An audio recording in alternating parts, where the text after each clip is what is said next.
Welcome again to our closing session from the program, The Joy of Parenting. My name is Emiliana Rodriguez. Wait a second so I can share my screen and we will start.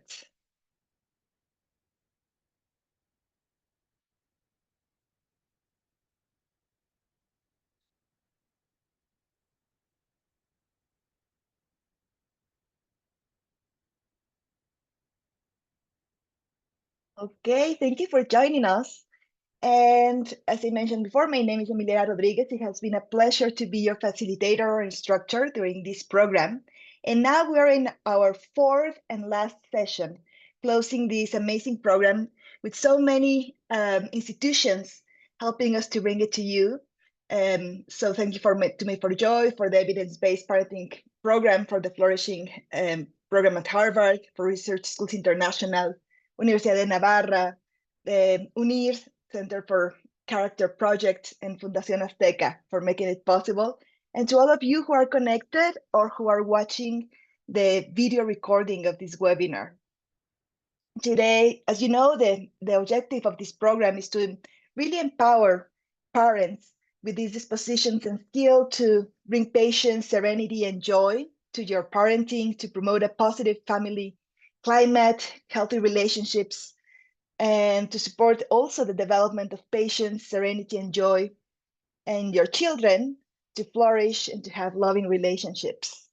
So we really hope that throughout all the lessons that you have been working on and the supporting webinars and resources, we accomplished some of these goals. And the idea of today is really to recap a little bit of the key concepts, the essence of the program. I will, as usually, make some questions to you. So if you can answer in the chat, we will really appreciate your participation. And yeah, so bring you the essence of the program and also, of course, to share with you some next steps. So this program, we already finished Unit 1 that was very focused on us as adults, as parents, to create a vision and to establish the purpose for us of parenting. And we also worked around the topic that to really be able to follow up with our vision, we need to start working with us. We're working with self-care and with our own flourishing. And in Unit 2, we were working especially on how to overcome emotional challenges. Because yes, we have a vision, we have a purpose, we can take care of ourselves, but challenges are like an inherent part of parenting. So we learn here how to define emotions, to increase our emotional vocabulary, and to start practicing some self-regulation and co-regulation strategies with our children to turn challenges into opportunities and actually to promote joy in a very conscious way in our families. And the last unit that you're still working on and you will still be receiving some more lessons next week was focusing on nurturing family relationships. So yes, we have challenges, but we also have many ways to nurture these close and healthy relationships with our children, to create spaces with an emotional safety, to recognize the need to connect and to be able to connect even the hardest moments sometimes of parenting, strategies for managing conflict, and finally, how to really encourage our family to and our children to follow their dreams and continue their flourishing process. So this is summary of the syllabus that we have been working on, and then we will still be working on for the next couple of weeks. But now I wanted to go to the essence so that you have a complete narrative of the program of what we have been working, and also to have some clarity for you to continue working in the future on these topics. So the first part was establishing a vision, a sense of purpose. We want to change from a reactive way of parenting, where we are just in a way following our instincts or what we see or what we read or what we learn from our culture on how to parent, and maybe not being so conscious about how are we solving problems, how are we going through this process, to a very conscious way of parenting. And that starts with having a clear purpose, to know what is our purpose in raising our children. So I wanted to ask you that. If you could share in the chat with us, what is your purpose in raising your children? What do you want them to achieve? What is your vision? Yeah. Why are we what is the compass that guides our main decisions as parents? So I will read you in the chat if you want to share with us some of these insights.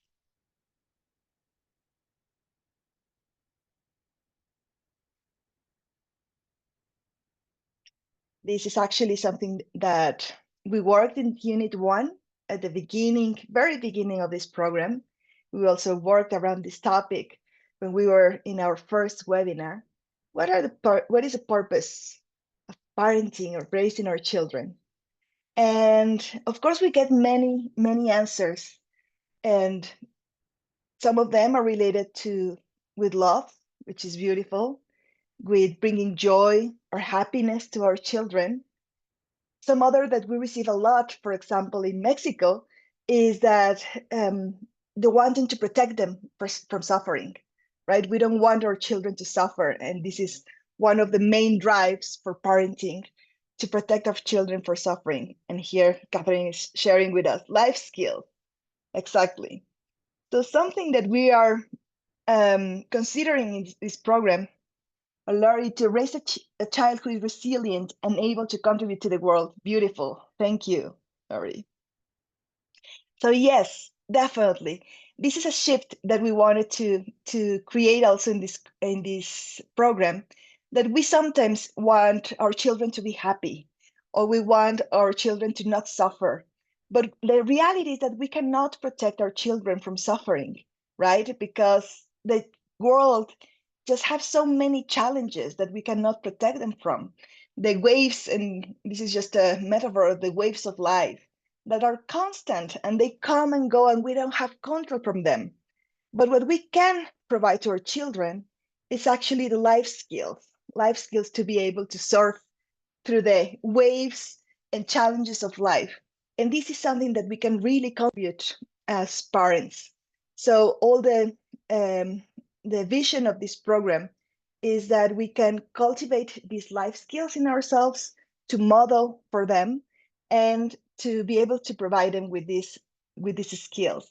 We cannot protect them, we cannot not make them happy. That depends on them, but we can provide these kind of skills. And two essential ingredients that are coming along the way of providing these skills, and to really be able to hold the space um, and to be able to communicate with our children according to research, is the importance of having close and loving relationships with our child. And that starts with the principle of connecting. That is something that we have been working a lot in this program.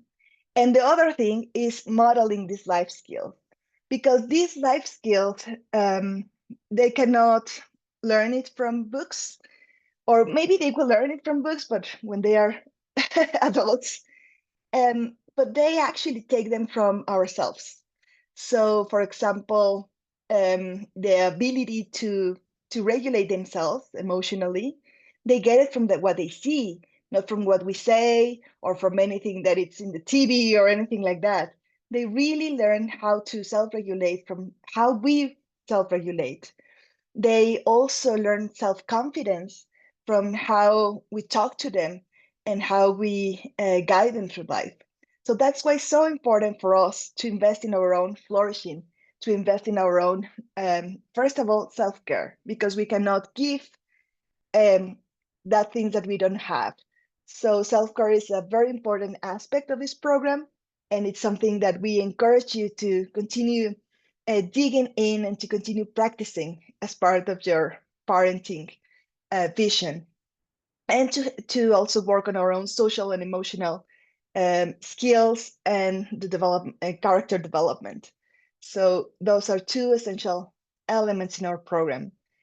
And basically, what research says is that if we are able to work on those two, we have the really, really strong basis for providing or promoting flourishing in our families and for our children. And that, of course, sounds very good. And it's even easy to say. However, to make it real, it's not so easy. And this is because we have challenges, of course. We have personal challenges, the personal challenges of being an adult, of having children, of being in stressful times. I don't know in the part of the world that you're in, but for example, Mexico, United States, China has the first places in stress. So if you have felt stress during the last week or even today, that's very normal. This is a big crisis that we are living in our world, the crisis of stress. And stress can drive us to burnout, and burnout can drive us to depression or anxiety and other bigger problems. So that's what we live as adults. But also, in this program, most of you have children between 10 and 17 years old that are going through their own challenges just by the normal changes in their bodies, the normal changes in their brains and in their minds. And this is a short image from this movie, Inside Out, I think it's in English. Inside Out, the number two. I encourage you to watch it if you haven't seen it, where we have what's going on right in the brains of our children. And I wanted to show you a little clip. We we saw it. Oh no, sorry. Um, I encourage you to watch the movie if you can, because it's very helpful to see how in this time of the adolescent development, the brain goes through really radical changes. There's something that is called the pruning, that it's that they lose some of the connections that were made as children because their brain is shifting to a new way of being where they are more autonomous, where their relationships with us is not as important as the relationship that are creating with their peers. And when they're going through all these hormonal changes that actually bring emotions like very, very strongly. So you can see your children like really showing off some emotions that they were not present before, like anxiety, for example, or a shame that were not so present in them. And you can also see them with some external behavior around these emotions, but also internalizing the behavior and not wanting to talk, not wanting to share, um, yeah, going more inside their heads. And that's everything, all of that is normal, but we need to be very aware because then our way to approach them has to change, and our way to connect with them has to change and be more conscious and be more planned in order to be able to be present for them in these moments. So we have these challenges, personal challenges, and the normal challenges of our teenager or adolescent. But then the other like really important point in this program is how we can turn these challenges in opportunities.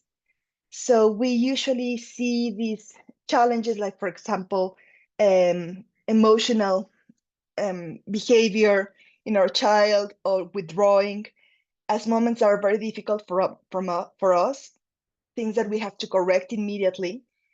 But our program here encourages to work on serenity and patience first. Why? Because challenges are normal and are going to be part of our parenting process all of our life. So challenges are going to be there. This is a long run marathon. It's not a sprint. So we really need to work on our patience and to find the serenity, the space inside us, so that we can turn these challenges and this chaos into opportunities for actually teaching these life skills to our children. So this is also something that we have been working a lot in this program. And as Viktor Frankl said, this has to do with finding the space amidst chaos. So he says between stimulus and response, so between our child is making a big deal of something or is not listening to us for the thousandth time, etc. So between the stimulus and response, there is a space. In that space lies our power to choose our response. In our response lies our growth and our freedom. So some of the tools that we have provided you in this program are tools that allows us to create that space, bigger space, to respond in another way to the challenges of parenting. And one of the tools that we have been sharing with you, for example, is the practice of mindfulness, which is also known as a wide range of practices like meditation. So I wanted to share this very short clip that explains some of the science around this technique that we have been sharing with you in the program. So let's watch it.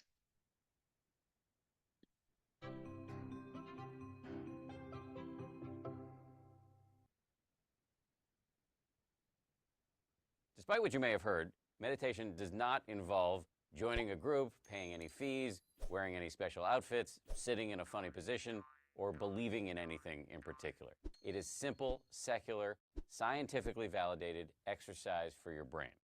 You don't have to do it yet, but just so you know, here are the 3 steps. 1, sit with your back straight and your eyes closed. 2, notice the feeling of your breath coming in and going out. Pick a spot where it's most prominent. Usually that's your nose or your chest or your belly, and just focus your full attention on the feeling of your breath coming in and going out. Now, as soon as you try to do this, your mind's going to go nuts. You're going to start thinking about, what am I going to have for lunch? Why did I say that dumb thing to my boss? Your brain's going to go nuts, and that's fine. The whole game is to notice when you've gotten lost and to start over, and then to start over again, and again, and again. Every time you do that, it's like a bicep curl for your brain, and it shows up on the brain scan. Scientists have found this in the lab. It's also, by the way, a radical act. You're breaking a lifetime's habit of walking around in a fog of projection and rumination, and you're actually focusing on what's happening right now.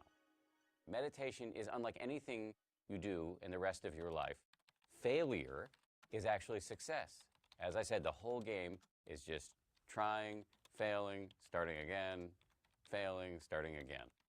Here's my advice. You should be meditating every day, 5 to 10 minutes a day. That's it. This doesn't require some giant investment. I don't care how busy you are. You have 5 to 10 minutes to give this a shot. I guarantee you it will make a big difference.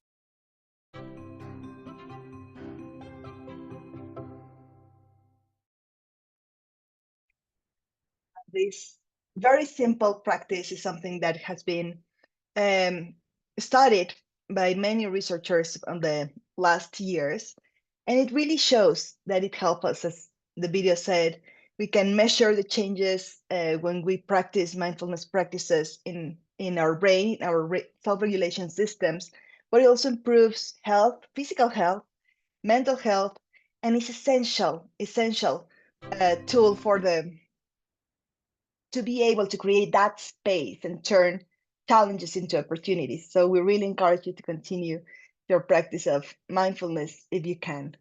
And there are many apps that can help you, like for example, Headspace or Calm or anything like that. You can find it. There's some of them are for free, and you can continue with your practices in this way. So that space that we're creating by being able to self-regulate, to find a space of serenity, a space of calm in the middle of chaos, or when we really want to even cry or to shout to our children and to react to something that is going on, will allows us to then practice this other principle that was very present along the program, that is to connect with our children before we correct a behavior, or before we judge, or before we get a solution when they are in trouble. And this connection has to do with validating emotions. So something very important that we have been working, it's on creating a space, also creating the habit of talking about emotions in our conversation with children. And for that, it's very important that we ourselves learn to have a wider vocabulary of emotions. We shared previously in other webinars that some studies have demonstrated that we are very bad at expressing emotions. Most people sometimes they just express like, oh, I'm okay, or I'm pissed, or oh, whatever, right? But we have really a huge vocabulary of emotions that we can start using. And that helps us to make us aware of what we're actually feeling, how emotions are showing off in our body, what are the impacts of those emotions in our thoughts, in the way that we're perceiving a situation, and then how those emotions are actually driving our decision making, because emotion comes from the word in Latin emovere, which means to put something in movement. So emotions really are the motor, the engine behind our conduct. So that's why it's so important to become conscious of our emotions, to name them, because once that we name an emotion, we are able to validate that emotion and to regulate that emotion if that's what is needed. So we start by ourselves, then we go to create this space where we can ask our children about their emotions and to be more like really conscious about how to talk about them and to validate emotions. They something that for us might not be very important or might not trigger big emotions in us can be a really big triggers for our children. So it's important to really start to validate what they're feeling, whatever we agree or not with that, and practice empathy, practice curiosity, asking them questions about why did they make a decision that maybe for us is like completely irrational, but to ask with curiosity, like why did you do that, or why you didn't do this that we talked about, and really be open to listen to them with empathy. And when we are facing conflict, when we are facing trouble, when we are facing bad decisions, to focus very much on the solutions. How can we get to a solution that is not imposed by us, but that is actually something that we dialogue together with our children, so that we're more like encouraging to find a solution that actually works for them and supporting them on that. And we try to do all that also with the principle of kindness and firmness, because it doesn't mean that we are not going to set limits. Limits are very important also for parenting, but we can do it in a way that it's kind and that it's firm at the same time. That is something that we have been working and talking and hopefully practicing along the way with the lessons that we have shared with you. And we also recognize that this is a long process and that we might get a tool, for example, or a new concept that we want to try, but it's not that it's going to work every time that we try to do it, or the first time, or that we're going to even remember to apply it in all situations. So something also that we have been working on is how important it is to recognize this, to be also patient with us, and to learn to forgive and repair. So when we are able to recognize, for example, that we exploded at some point, um, that we were not able to self-regulate, or when we were not able to listen or to connect with our children, that we are able to reflect on what we did later and then go to them and actually ask for forgiveness and to repair that has been broken. And that's really modeling a very important behavior that has to do with taking responsibility of what we do, and our children really appreciate when we do this. So we have a couple of of lessons that we have been working on forgiveness and repair. And finally, something that we have been working and we encourage you to continue working actively is how to cultivate joy in our relationships. One of the biggest tools that we have shared with you is gratitude, to create really habits of gratitude in our family. So how can we, for example, every day recognize and appreciate and say thank you for something that our children, our spouse, or um, whoever is in the family is doing for us, and encourage also our children to recognize and appreciate and feel gratitude for all the blessings that they have in their life. Something as simple as that we are able to breathe, that we are able to be together, that can really change our mindset. And we know from research that when we are able to cultivate gratitude, that is definitely correlated first with joy. It changes our mood, but it's also a big protector from stress, because when we are stressed, what happens usually is that we perceive that we have more challenges than resources. And when we start being grateful, we start seeing how many resources we actually have in life, how many blessings. So our perception of resources start to increase, and then the challenges become not so um, scary for us. So gratitude is a great protector from stress, according to science, and it's definitely directly correlated with joy. So we hope that you really can continue with this kind of practice. You can put a jar, place a jar, for example, and also everyone can drop a little paper with so writing what they're thankful for, write on special days thankful notes. For example, today in Mexico is Mother's Day, so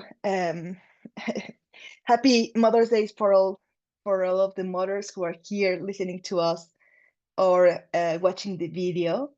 And those kind of days are really good for practicing gratitude. So that is something that you can do to actually cultivate joy. And something that we also share with you is the importance of having family meetings. And these family meetings are spaces that we create as an habit. It's not something that we create when we are really in trouble or something really big is happening in our family. But here, for us, parenting and creating, cultivating serenity, cultivating patience, cultivating joy is more about habits. So the habit of creating every week, for example, a reunion in the family that it doesn't have to take too long, maybe it's an hour, but that we all commit to be together, that we all commit to talk about what's going on, to make plans, fun plans, but also maybe plans to solve some logistics in the house, and that we create a space for joy. That is very important. So we also encourage you, and we give you these last lessons is about family reunions. So we will give you some guidelines that you can follow to create these spaces, so that it's a space for connection, it's a space for gratitude, it's a space for joy. So this is the last, really the last big principle that we have been working on this program. And what's coming next? So what's next is that you still will be receiving a couple of lessons. And when you finish, you will also be receiving a certificate like this one. So here's Catherine that will tell you a little bit more about this. Hi, everyone. Yes, so as promised, we told you in the beginning of this program that one of the benefits was that after you complete the program fully, then you will receive a certificate of completion from the Human Flourishing program at Harvard. So stay tuned for that. You'll be receiving that over email. We'll be sending those. Yes, and thank you very much, because this program you have not only been working on the lessons, but you also filled up some surveys. So we really appreciate all the work and commitment from your side to do that. And for next steps, we really encourage you to practice whatever practices we have been sharing with you, and then just have spaces to reflect on how those practices are working for you. Maybe some of them are working well, maybe some not so much. Maybe from some of them you have to make some adjustments. So to really practice and reflect on your practice is really powerful to continue growing on this path. And of course, to dig deeper, this is really an introductory program for parenting, but we encourage you to dig deeper. And many of the organizations that are organizing this program have more more material to share with you, and to celebrate every step that you have done in this program, to celebrate every win, to celebrate every time that you could create this pause before reacting, and really all the effort that you put through this program to learn these practices. So I wanted just to ask Catherine, as the director of Research Schools International, if she could share some words with us. Yeah, so I just want to be really thankful to all of you who have been participating in the program. We know that this was a big commitment, and that doing the lessons and every week, twice a week, and doing the surveys, we really appreciate your involvement. And we really hope that you're walking away with something valuable that you'll be able to carry with you. So right now, for the past several months, you've been very steeped in this program and steeped in this work. Please make an effort to carry it with you. So, as Emiliana mentioned, there's still just a couple of lessons remaining. Those lessons will be shared next week, as they always are, over WhatsApp and email. But after that, it's the close of the program, and please just keep reminding yourself, somehow set reminders or journals or something to keep these ideas alive. You've already made such a commitment by being reflective in your parenting. So keep it going, please. And I also just want to thank Emiliana so much for so beautifully and insightfully guiding us through this program that you've created. So thank you. Thank you, Catherine. And we have a question from Sophie. Will all the videos and lessons still be active for us to revisit indefinitely after the program has finished? Thank you. Yeah. So we still have, I can drop into the chat the calendar, which has the program plan, which has links to the lessons. Yeah, I think we'll drop that into the chat. And it will be available, maybe not indefinitely, but in the near future. Yes, you may revisit that in the next several weeks or so. Mhm. And thank you to this question about another 10-minute summer. We don't have anything planned, but again, we do have the and thanks, that was helpful for you, the 10-minute audio summary. But we will, but again, the rest of the materials will remain to be available in the coming weeks. Thank you so much. So here is this resource that Catherine was talking about, the calendar that we will share with you, so that you can revisit every unit, every lesson, and also the webinars that we have been hosting during the last weeks. And we really wanted to thank you for being part of this program, and to thank all the organizations that made this possible, that are here in this slide. And if you have any other question, please let us know through the chat. We have still some minutes if any one of you have some questions or would like to share some insights that you gained along the program. We really want to know also what was helpful, what was insightful, what also if you have any suggestions for changing anything really about the program. This could be great information for us, because as we mentioned, one of the purposes of this program is to really understand what is insightful, what is helpful, and how can we create a better program for you. So if you have any comment, please share it with us.